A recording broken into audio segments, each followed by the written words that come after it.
my channel. I hope you're all well. So in this video we are going to be reviewing Ant-Man. Ant-Man's received such funny marketing material, which is everyone saying, why would you want to watch a movie with, somebody that can control ants or who can shrink down to ant size? But it's actually a really, really cool movie. It's really funny because going into this movie, I really did not want to like it. Not because I don't like Ant-Man, for the opposite reason actually. I think Ant-Man's such a monumental character because he's a founding member of the Avengers. But the reason that I initially didn't want to like it is because the take that they've done of Ant-Man is the future iteration of the character, which is Scott Lang. And I wanted it to be a Hank Pym based storyline version of Ant-Man because he's such a cool character. He's got so much depth and layers to him, and like I said, he's a founding member of the Avengers. And the fact that they were going to do a future incarnation of the character, I just felt was a bit of a disgrace to the original, basically. But watching it, my opinion completely changed because Scott Lang as a character, they just did him so well. Hank Pym is still a main character in the franchise, in the movie, and you do find out about his backstory, and he's still a big part of the movie. And I think what makes this movie really different as well is that it's a heist movie. So how all of the different MCU movies have something different about them. So for example, the Spider-Man franchise is about teenagers.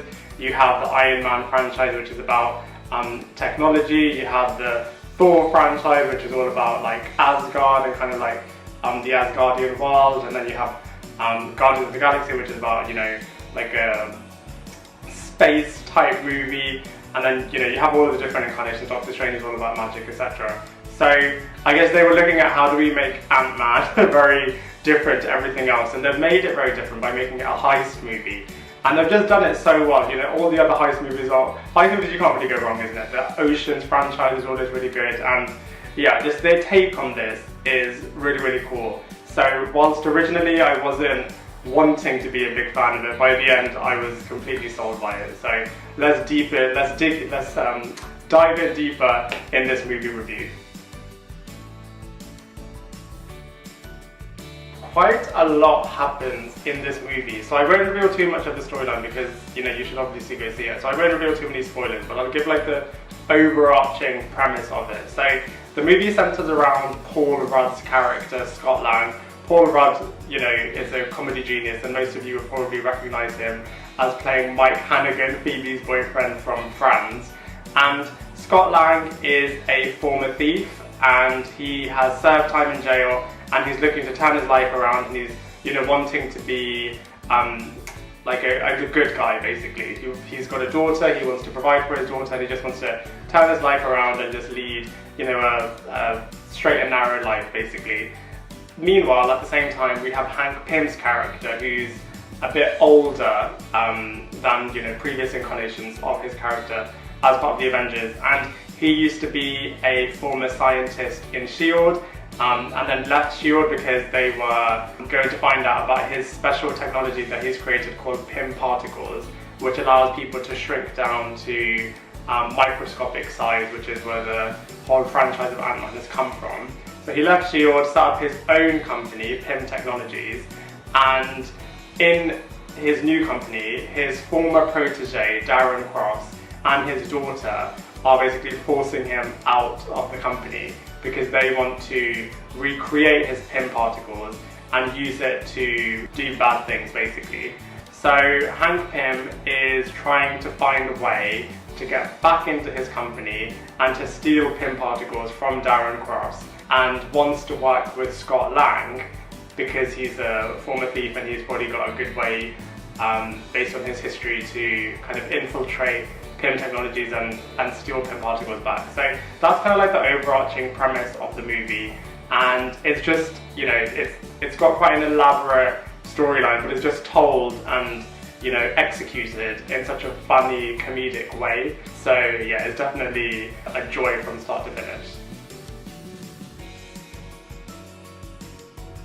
So the characters and actors in this movie really do make it what it is. Paul Rudd was just such a fantastic choice as lead character for this movie. He's just absolute master of comedy, and he's just so witty and just really quick and clever with how he executes his humour. It's just, he just carries it really, really well, and I feel like, he's serious when he needs to be serious, but he's also really fun and funny when he needs to be. It's not stupid comedy like Thor Ragnarok, it's just really well executed humour, and it was just really funny because of his character from start to finish. We also have Evangeline Lilly in this movie, who most people will know as Kate from Lost. So she plays Hank Pym's daughter, and the majority of her story arc in this movie is both training Scott Lang's character to be able to take the mantle of Ant-Man, and also her relationship with her father and just their complicated relationship. It would have been nice to kind of see more layers and depth to her character, but obviously that will happen in the sequel. But as far as this movie goes, it's more of an introduction to Hope Van Dyne, which is her character.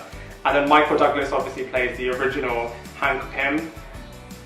It's just such a shame again that we didn't get to see more of his, the Hank Pym character, because he is just such a core character, and there's just so much material that happens with his character in the comic books. He's actually the one that created Ultron, not Tony Stark.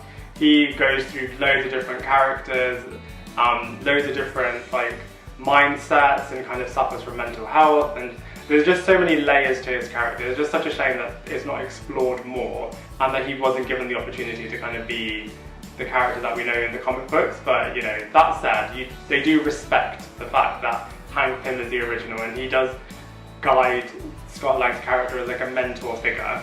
Darren Cross is actually a really, really good villain, I would say.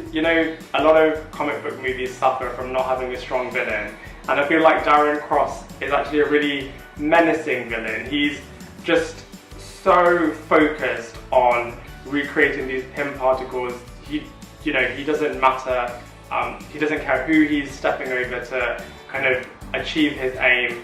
And it's quite ruthless and menacing in like a corporate kind of way. So if you work in like a corporate environment in your day job, then you can kind of relate to these very dog-eat-dog environment type characters. So he's very menacing, and he's just so focused on achieving his aim.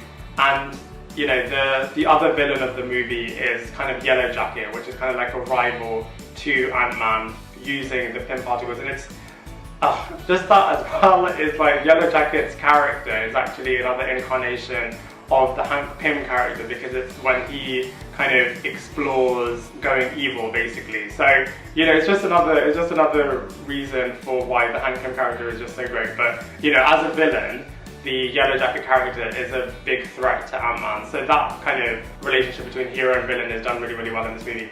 And also Michael Pena just absolutely kills it as Lewis. So Lewis is Scott Lang's former cellmate, and they kind of bond again when they're both outside of jail.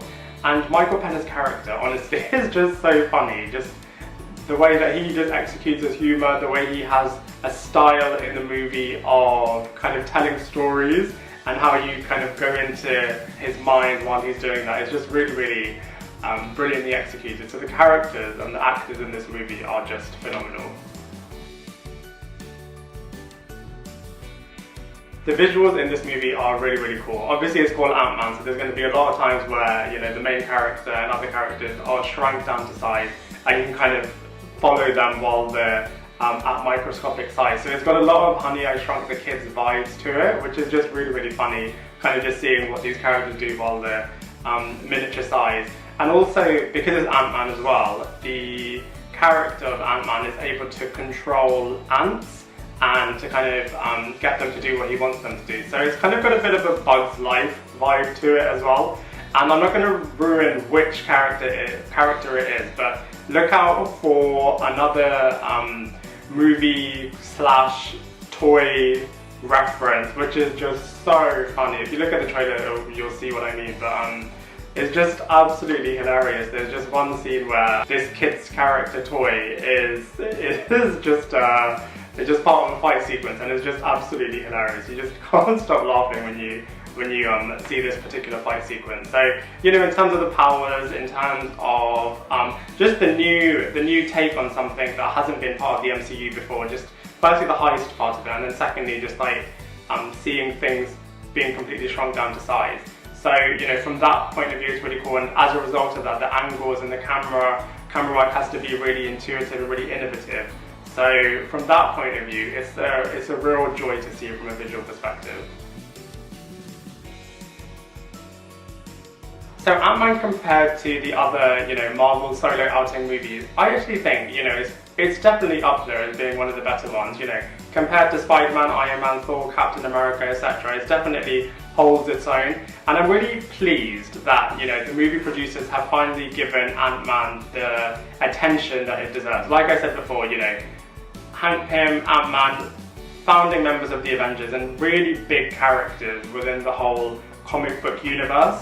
And I can understand why, you know, producers have maybe avoided giving Ant-Man the attention that it should deserve because, you know, they've got other bigger franchises under their belt, such as, you know, Spider-Man, X-Men, and Iron Man, all the different Avenger characters. So, you know, would Ant-Man kind of be able to hold its own has probably been a question that, you know, has gone through their minds. But I'm really pleased and proud of the fact that they have kind of given it a go and have kind of poked fun at themselves in their marketing materials. So when they were promoting the movie, they kind of poked fun at the fact that, you know, why would anyone want to watch like an Ant movie, and kind of were acutely aware of the perception, but they've just executed it in such a really good way. So it's such a fun heist movie, it's such a good comedy movie, and it's a really fun comic book movie as well. So, you know, I just feel like overall, comparatively to other movies, it really does hold its own. It's also worth mentioning that the movie knows that it's part of a wider Marvel Cinematic Universe, and the other characters such as the Avengers, they're mentioned, and there's a brilliant cameo appearance by one of the other Marvel Cinematic Universe characters. I won't reveal who it is and what happens, but it's just brilliant, and it just really goes to show that this whole universe that they've created just lends itself really well to having, you know, different characters feature and different storylines being mentioned and different buildings being seen. So yeah, it's just really, really cool, and it's really nice to kind of have this Marvel Cinematic Universe being created. Overall, like I said in the beginning, I didn't want to like Ant-Man because of the treatment that they did with all the different characters, but at the end, I really, really enjoyed this movie. It was a great character-driven movie, it was a really cool heist movie, it was a really fun movie, it was a really funny comedy movie, and it was just overall a really cool comic book movie as well. I'm really proud of the fact that, I'm really pleased with the fact that they were able to give Ant-Man kind of the attention that it deserved, and just executed it really, really well, and just had a stellar cast that was just, you know, comedy gold from start to finish. So they did an excellent job with Ant-Man. I highly recommend watching it, and for those reasons I'm going to give it a solid 7 out of 10. Please let me know what you think of Ant-Man in the comment section below, otherwise I look forward to seeing you in the next video.